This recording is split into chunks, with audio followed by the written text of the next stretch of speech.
Konco Kilat kembali lagi di Political Thoughts bersama saya Atala. Kali ini kita kedatangan seorang tamu spesial, Ketua PBHMI Bang Bagas Kurniawan. Selamat siang Bang Bagas. Siang. Bang Bagas, melihat dinamika politik sekarang di HMI sendiri, lagi rame nih kemarin isu tentang HMI yang mendemo Pak Bahlil. Terus ada juga yang disinyalir katanya kader HMI yang menggugat Syaroni untuk ditangkap. Respon Bang Bagas sendiri seperti apa? Ya, terima kasih Mas Atala. Jadi kemarin kita investigasi ya terkait masalah demo bayaran itu ya. Iya, demo bayaran ya. Yang ke KPK itu. Jadi sebagian bukan lagi pengurus HMI dan ada lagi yang bukan struktural. Oke. Nah, ini yang sedang kita investigasi dan ke depan tentu akan kita lakukan sanksi tegas organisasi ya. Oke. Untuk hal-hal seperti ini gitu. Nah, terus untuk yang hari ini lagi in banget kan karena diupload Bang Syaroni itu. Ya, di IG jadi HMI kan sebenarnya ada HMI PBHMI. Oke. Dan ada PBHMI MPO. Baik. Nah, itu kan dari MPO kan sebenarnya. Jadi ini dua entitas yang berbeda. Ya. Tapi orang kan taunya oh itu HMI gitu loh. Iya. Dari PBHMI sendiri udah ada upaya untuk mengusut belum kalau untuk yang Bang Syaroni sendiri? Atau udah ada bentuk klarifikasi dari PBHMI sendiri? Itu entitasnya beda. Oke. Jadi bukan kita itu. Jadi PBHMI MPO itu punya struktur yang ada sendiri. Oh, ada sendiri. Ya, jadi Tala bisa tanyakan langsung ke PBHMI MPO-nya. Oke, baik Bang Bagas. Bang Bagas, melihat dinamika HMI ya Bang. Salah satu organisasi kesatuan mahasiswa yang cukup besar di Indonesia. Bang Bagas sendiri dalam keterlibatan di HMI mungkin bisa diceritakan Bang, bagaimana ketertarikan Bang Bagas sendiri untuk bisa bergabung di HMI sekarang? Ya, jadi kan HMI itu kan himpunan mahasiswa Islam. Jadi tumbuhnya di kultur mahasiswa. Jadi saya mengenal HMI itu kan mulai dari sejak mahasiswa. Waktu saya sekolah sarjana di Universitas Indonesia pada saat itu di Fakultas Ekonomi.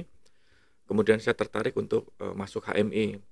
Dan ternyata di HMI itu jenjangnya juga cukup beragam ya. Mulai dari level fakultas yang kita sebut komisariat, ada level universitas namanya koordinator komisariat, ada level kabupaten kota kita namakan dengan cabang. Ada level provinsi yang kita namakan dengan Badan Koordinasi atau BADKO, ada juga level nasional yang pengurus besar. Yang sekarang gitu. Bang Bagas menjadi ketuanya ya. Betul. Jadi saya dulu itu ingat sekali saya mulai berorganisasi itu mulai dari level komisariat. Dari kampus. Dari komisariat. Dari awal. Dari komisariat. Terus saya ke pengurus cabang, menjadi ketua di cabang, terus menjadi pengurus di pengurus besar HMI. Dan saat ini diamanahkan menjadi ketua umum PBHMI. Ketua PBHMI melalui aklamasi kemarin ya Bang ya?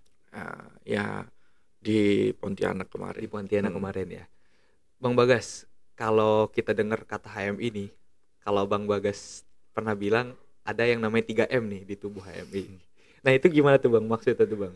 Oh jadi gini, HMI kan tumbuh dengan kultur organisasi intelektual ya. Oke. Jadi kita tidak mewadahi atau memfasilitasi orientasi-orientasi yang bertujuan ke 3M itu, Mas. Memeras, memalak, atau mengancam gitu-gitu. Seperti yang tadi disampaikan di awal. Jadi khususnya di kepengurusan sekarang, kalau ada yang seperti itu pasti akan kita sanksi tegas itu. Sanksi tegas ya. Berarti dari PBHMI sendiri cukup melihat langsung ke kader-kader secara akar rumputnya dipantau juga ya Bang ya di komisaris kampus gitu, atau secara sebatas struktural di tingkat BADKO aja, atau melihat langsung ke bawah juga Bang secara memantaunya sendiri kalau dari PBHMI? Nah begini, jadi PBHMI itu kan di level nasionalnya, terus dia dibantu oleh BADKO yang di level provinsi untuk bisa memantau cabang-cabang. Nah cabang-cabang ini yang memantau komisariat-komisariat. Iya. Nanti laporannya kita ambil dari situ. Oke, berarti menerima laporan dari PBHMI dari BADKO ya. Bang Bagas sebagai ketua HMI ya yang bisa kita katakan baru saja terlantik ya Bang ya. Iya. Dari Bang Bagas sendiri kan mempunyai latar belakang juga sebagai akademisi ya, di S1 di UI, di FEB-nya S2 FEB, lalu lanjut studi doktoral di IPB, studinya ekonomi juga ya Bang. Dari Bang Bagas sendiri ngerasa nggak sih Bang, studi akademik Bang Bagas itu mendorong kemajuan Bang Bagas ataupun mendorong keberhasilan Bang Bagas sebagai ketua HMI? Ya, sebenarnya gini Tal, apa namanya, saya merasakan memang berorganisasi itu buat melengkapi puzzle yang hilang dari kehidupan di kampus gitu. Jadi ketika di kampus kan kita banyak belajar tentang teori, ya kan, kita banyak belajar tentang pengetahuan. Nah, di organisasi ini yang kemudian bisa kita praktekkan. Jadi sebenarnya kalau ditanyakan ada jaminan nggak terkait masalah akademis yang bagus dalam memimpin organisasi, sebenarnya sih secara ini nggak ada jaminan juga. Nggak ada jaminan. Nah, cuman keseimbangan antara akademis dan apa namanya berorganisasi ini yang jadi salah satu tujuan HMI. Jadi ada keseimbangan akademis dan organisasi. Sebagai penunjang akademik juga HMI, kan pastinya HMI juga sebagai organisasi mahasiswa yang besar yang pastinya mendorong untuk kemajuan bangsa, Bang. Bagaimana sih dari pandangan Bang Bagas sendiri sebagai ketua PB HMI melihat dinamika politik sekarang ataupun peran HMI terhadap perkembangan politik di Indonesia saat ini? Oke. Jadi karena mungkin prosesnya kemarin adalah proses kontestasi. Kontestasi itu pasti dinamis. Oke, cukup menarik ini. Ya kan? Kontestasi itu pasti dinamis. Jadi dinamika yang kemarin ada, pasti sifatnya ada noise, ya kan? Dan ada dinamika gitu kan. Namun alhamdulillah kita melihat ini belakangan ini cukup stabil ya. Jadi stabilitas cukup terjaga. Nah, jadi urgensinya stabilitas itu kan untuk bisa meningkatkan mungkin peningkatan di bidang ekonomi, ya kan, atau untuk melindungi hak-hak apa namanya sipil atau individu di demokrasi dan lain sebagainya. Cuman yang jadi poin penting adalah bahwa kontestasi itu adalah awal. Kontestasi hanya sebagai awal, bukan akhir.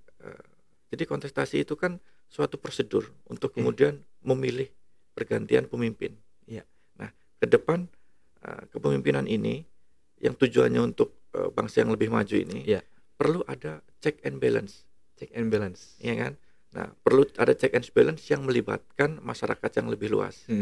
Sehingga nanti pengambilan keputusan-keputusan publik yang akan berdampak kepada masyarakat itu tidak hanya menjadi konsumsi elit.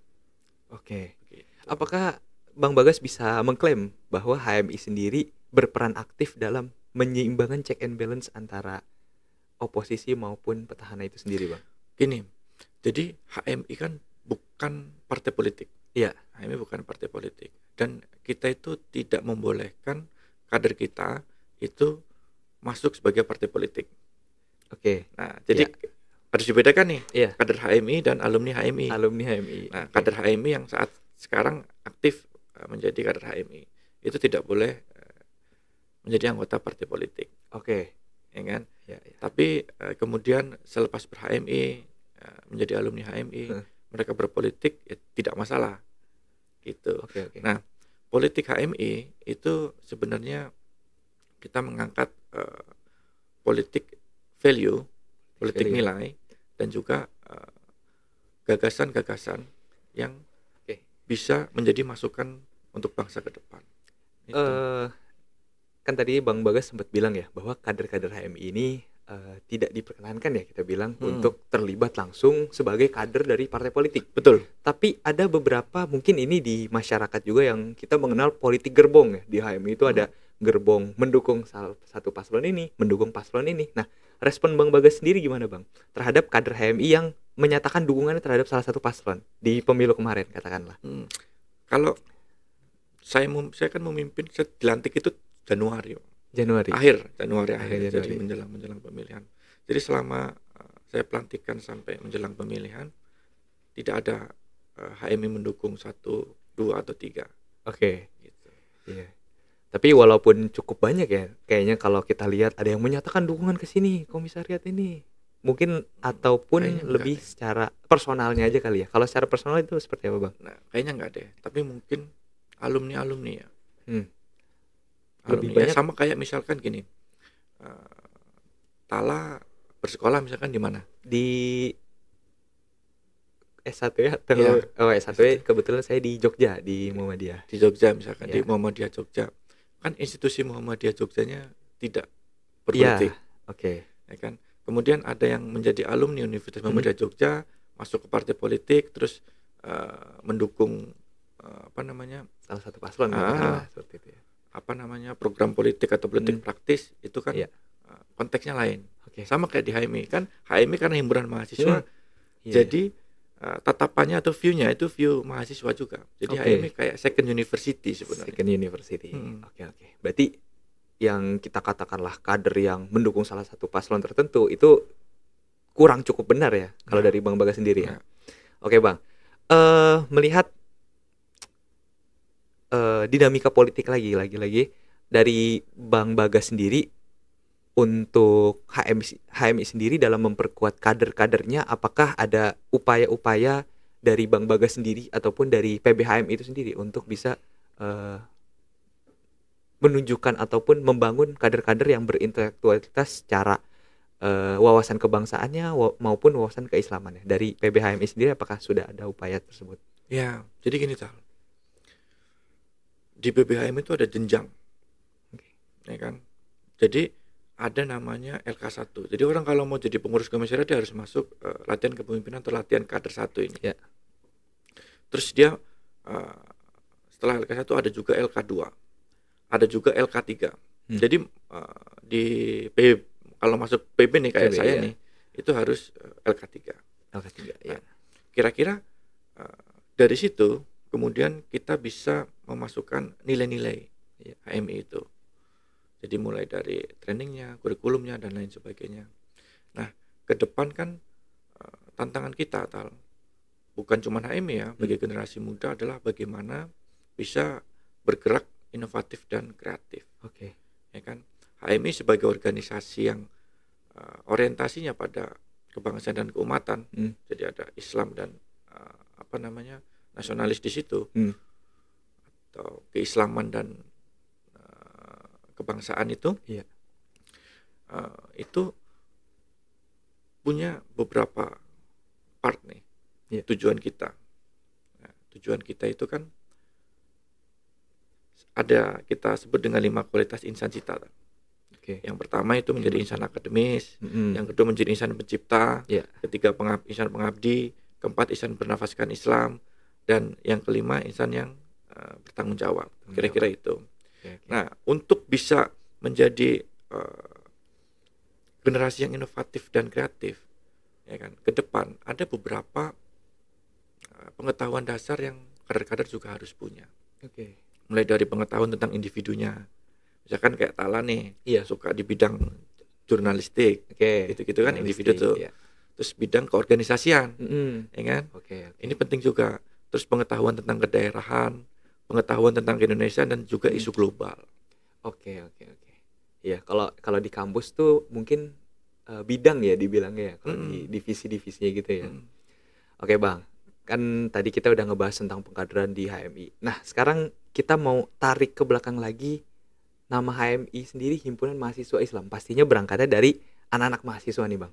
Bagaimana sih dari Bang Bagas ataupun dari PBHMI sendiri melihat peran politik mahasiswa dalam kehidupan kampus, ataupun bagaimana organisasi HMI sendiri berinteraksi dalam dinamika politik kampus Bang? Oke, nah kalau politik kampus kan berarti suksesi di internal kampus kan, di mahasiswa kan? Di mahasiswa, ya. Ya, jadi karena HMI ini ruangnya di mahasiswa, tentu ya bukan hal yang hal yang aneh ketika HMI juga ikut berkecimpung dalam sukses itu, Ya. ya kan? Jadi HMI ikut kemudian berkecimpung dalam suksesi ketua BEM gitu, atau lembaga-lembaga di kampus gitu. Karena kan mahasiswa juga butuh aktualisasi. Seperti Tala dulu waktu kuliah, waktu saya kuliah, ya kan. Aktualisasi kita juga butuh punya jati diri, mencari jati diri. Terus kita juga butuh agar passion kita itu terwadahi gitu. Jadi itu hal yang sunatullah aja, hal yang wajar aja. Jadi ketika HMI kemudian kader-kadernya mengisi di organisasi-organisasi kampus, di politik kampus. Ya, Bang Bagas, di HMI sendiri, di mahasiswa ya, HMI sendiri secara agenda politik besar ataupun secara kegiatan garis besar, apakah perlu mengikuti arahan dari PBHMI atau dibebaskan berdasarkan komisariat masing-masing di tiap-tiap fakultas universitas, Bang? Ya, jadi yang pertama gini, di HMI memang kita ada independensi, ya kan? Karena kita berpandangan bahwa salah satu yang menjadi keutamaan dari manusia diberi akal dan pikiran. Jadi kebebasan berpikir di HMI itu sangat dihargai. Nah, independensi atau kemerdekaan ini di HMI ada dua tuh. Ada independensi etis dan independensi organisatoris. Nah, jadi secara organisasi, ya kan, kita juga punya mekanisme dan punya sistem. Gitu. Makanya yang tadi pertanyaan Atala, ya PBHMI bisa melakukan instruksi ke bawah langsung ya, ke Batko cabang. Gitu. Nah, tapi HMI juga sangat menghargai kebebasan berpikir dari kader-kader HMI. Di satu sisi itu menariknya HMI itu. Menarik ya Bang, ngomongin tentang kader-kader di HMI. Mungkin ini sambil kita mengalir juga ya pembicaraannya, membahas tadi, recall yang pertama tadi terkait Bang Saroni, terus terkait demo-demo bayaran di katakanlah yang mengatasnamakan HMI. Kemarin juga ada demo yang mengatasnamakan HMI yang dibayar oleh salah satu petinggi Golkar, Bang. Mungkin Bang Bagas udah denger isunya itu belum, Bang? Sejujurnya saya belum terlalu mendalami ya. Ya. Mungkin tapi gimana tuh, Tar? Kalau sedikit sekilas, kalau dari saya sendiri, kemarin sempat baca ya, ada salah satu kader yang menyudutkan Pak Bahlil yang mengatasnamakan dibayar atas nama dari petinggi di Golkar, Bang. Seperti itu. Nah, mungkin itu isunya yang baru-baru ini. Udah ada beberapa hari yang lalu, Bang. Kalau dari Bang Bagas sendiri udah sempat dengar berita itu atau belum, Bang? Ya. Jadi gini, saya bicara substansinya ya. Iya. Substansinya bahwa kemudian ada orang yang mengaku kader HMI yang sedang kita investigasi nih, mengaku kader HMI. Terus kemudian dia melakukan tadi demonstrasi dan dibayar. Itu kan mencemarkan nama organisasi. Ya kan? Substansinya itu. Kalau ditanya apakah itu salah atau benar, saya akan jawab itu salah. Itu salah. Ya kan? Makanya tadi di awal saya bilang ya kita sedang investigasi dan akan kita lakukan sanksi organisasi. Gitu. Di HMI sendiri kan kita melihat ya bahwa HMI ini di beberapa kampus dianggap sebagai organisasi eksternal kampus, Bang. Yang terkadang bersinggungan dengan ormawa-ormawa lainnya di kampus. Nah, bagaimana sih Bang Bagas sendiri sebagai ketua PB HMI merespon hal tersebut? Apakah hal tersebut wajarkah di dinamika kampus untuk bersinggungan antar ormawa seperti itu? Ya, jadi kita flashback dulu nih. Ya. Term organisasi internal dan eksternal itu kan mulai ada sejak normalisasi kehidupan kampus. Kalau tahu NKK PKK ya. Lah tahun-tahun 80-an itu kan. Dari sejarahnya. Dulu itu organisasi itu ya bisa semuanya di kampus gitu. Tidak ada kemudian pemisahan organisasi internal dan eksternal. Nah, kemudian setelah NKK PKK itu ada pemisahan narasi organisasi internal dan eksternal. Nah, HMI sendiri dan di beberapa organisasi ya, yang eksternal itu karena punya struktur dari level nasional sampai tingkat komisariat tadi, Iya. ya kan? Jadi tidak bisa kemudian di bawah satu kampus tertentu. Oke. Makanya dia berada di organisasi eksternal. Nah, jadinya HMI kemudian sekarang dikenal sebagai organisasi eksternal kampus. Eksternal kampus. Itu karena itu. Nah, cuman ada ininya juga. Kalau Tala, Iya.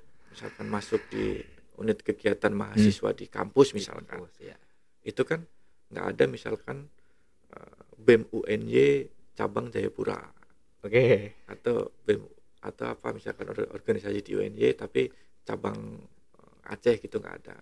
Tapi kalau di HMI memungkinkan networknya itu dari Sabang sampai Merauke. Gitu. Jadi saat ini kita punya sekitar 250 cabang, 250 cabang dan hampir 520.000 kader. 520.000 kader seluruh Indonesia. Seluruh Indonesia. Ada sekitar 1.600-an komisariat lah. Nah, itu kan bisa jadi sosial kapital. Sosial kapital ini dalam artian jejaring antar mahasiswa ya. Jejaring antar mahasiswa yang luas. Gitu. Oke, Bang. Di HMI sendiri nih, Bang, pola pengkaderannya ini cukup menarik ya, Bang ya. Yang beberapa teman-teman saya lihat atau bahkan juga ada yang dari teman-teman mahasiswa melihat bahwa terkadang organisasi eksternal kampus yang di dalamnya termasuk ada HMI sendiri melakukan pengkaderan itu cukup masif, Bang. Ketika katakanlah pas ospek ataupun kegiatan-kegiatan mahasiswa yang melibatkan banyak mahasiswa. Di salah satunya ada bentuk-bentuk pengkaderan.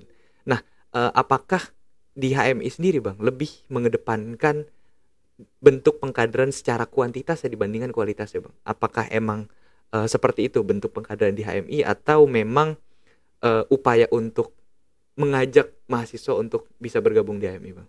Ya, jadi kalau ditanya apakah HMI itu bergerak di kuantitas atau kualitas, pasti pilihannya kualitas. Ya kan? Jadi ada fun fact nih. Fun fact-nya gini. Berapa sih jumlah orang yang berpendidikan tinggi? Dari total masyarakat Indonesia itu sekitar 10% lah, 10,sekian persen lah. Itu pun yang S1 ya. Ya, yang S1, S2, S3. Jadi sebenarnya kalau kacamatanya dari kacamata pangsa pasar, di organisasi mahasiswa itu pangsa pasarnya kecil karena cuma 10%. Paham. Ya kan? Ya. Jadi organisasi mahasiswa dan organisasi seperti HMI kan mahasiswa, itu sudah pasti untuk strategis view-nya ke view kualitas. Dengan cara apa? Dengan cara menjadi organisasi yang berbasis intelektual. Ya kan? Jadi walaupun tidak banyak, ya kan, tapi punya dampak. Tidak banyak tapi berdampak. Ya. Itu yang lebih dikedepankan dibandingkan memperbanyak kuantitas dari kader itu sendiri. Nah, dari kualitas kader ini yang kemudian bisa menjadi inspirasi yang bisa memperbanyak kuantitas kader. Oke, Bang. Nah, mungkin ini sedikit pertanyaan fun fact kali ya. Di Jogja sendiri HMI itu cukup besar, Bang. Pertanyaan terkait MPO dan Dipo yang cukup seksis kalau dibahas di sekarang ini. Bagaimana Bang Bagas sendiri merespon adanya dualisme itu sekarang pada saat ini? Ya, jadi dulu itu MPO dan Dipo itu pecah, ya kan? Pecah itu karena ada asas tunggal pada saat itu kan, bahwa harus ada penerimaan terhadap asas tunggal kita. Nah, makanya kemudian pecah.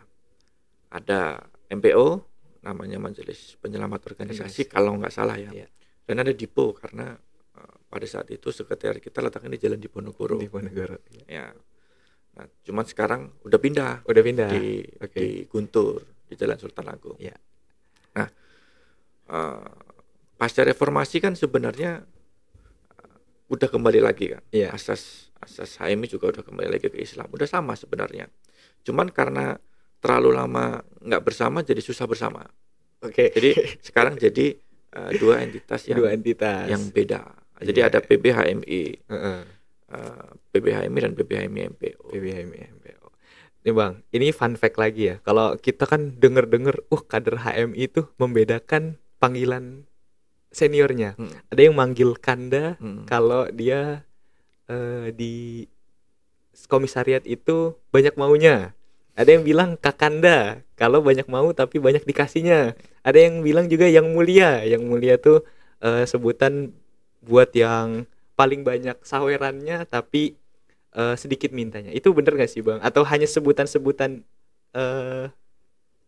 bercandaan anak-anak HMI aja Bang? Ya, sebenarnya kalau di HMI itu kita punya budaya itu egaliter. Jadi kita manggil senior itu kalau laki-laki kita panggil Kanda atau Bang. Oke. Berapapun usianya. Berapapun usianya. Jadi kita ini kan usia 20-an lah. 20-an. 20. Nah, manggil senior yang usianya 70-an Bang atau Kanda. Ya kan? Iya. Tetap Bang atau Kanda. Karena sama-sama mungkin punya emosional karena pernah digembleng di organisasi yang sama ini kan HMI. Nah, kalau perempuan itu kita panggilnya Yunda atau Kak. Ya, tapi itulah Kanda Yunda itu memang identik kemudian dipersepsikan dengan HMI. Okay. Jadi kayak apa ya? Identitas gitu. Kan Kanda Yunda berarti anak HMI nih gitu. Biasanya gitu. Oke, Bang Bagas. Kita tadi udah cukup ngobrolin banyak juga ya tentang HMI ini. Kayaknya kita mulai merefleksikan dari gerakan HMI itu sendiri sebagai organisasi mahasiswa Islam yang terbesar, bahkan kita bisa bilang. Dari Bang Bagas sendiri, ada gak sih harapan dari PBHMI ataupun HMI itu sendiri terhadap kemajuan masa depan politik di Indonesia, dan bagaimana peran kader HMI dalam dinamika tersebut? Oke, Tal. Jadi melihat bagaimana demokrasi dan politik Indonesia ke depan, yang pertama kita harus lihat dengan posisi optimis. Nah, cuman optimis ini bukan berarti tanpa catatan. Iya. Jadi mungkin kita sedang menuju ke yang lebih baik. Cuman catatannya adalah demokrasi itu bukan hanya sekedar prosedur. Bukan artificial demokrasi. Yeah. Jadi demokrasi itu tidak kemudian hanya diartikan kita datang ke TPS dan memilih, ya kan? Tapi demokrasi juga harus kemudian diperkuat dari segi institusionalnya, dari segi kulturalnya. Bagaimana kemudian hak-hak masyarakat, kebebasan masyarakat yang bertanggung jawab juga dijamin. Terus bagaimana masyarakat juga dilibatkan dalam pengambilan keputusan publik, ya kan? Yeah. Dan juga dari segi strukturalnya itu juga harus dibangun. Jadi demokrasinya bisa menjadi demokrasi yang substantif dan berkualitas. Oke, Bang Bagas. Dari Bang Bagas sendiri sebagai ketum PBHMI, ada nggak pesan-pesan khusus untuk kader-kader HMI di seluruh Indonesia? Ya, jadi untuk seluruh kader HMI, teruslah menjadi insan akademis, pencipta pengabdi yang bernafaskan Islam dan selalu berorientasi pada kemodernan dan memiliki semangat berkontribusi untuk Indonesia. Oke, terima kasih Bang Bagas atas cerita-cerita menariknya ya. Oke, Konco Kilat, terima kasih sudah menyaksikan Political Thoughts bersama saya Atala dan Bang Bagas Kurniawan. Kami pamit undur diri, sampai jumpa.